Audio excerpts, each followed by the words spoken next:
Newton का दूसरा कानून कहता है फोर्स बराबर मास गुणा एक्सेलरेशन।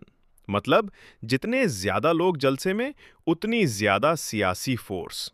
न्यूटन का तीसरा कानून कहता है कि हर एक्शन का रिएक्शन होता है। बिल्कुल ऐसे जैसे एक पार्टी बयान दे और दूसरी फौरन रद्द अमल दे।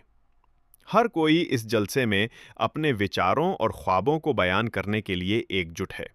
ये दिखाता है कि कैसे अवाम की ताकत सियासत में तब्दीली ला सकती है।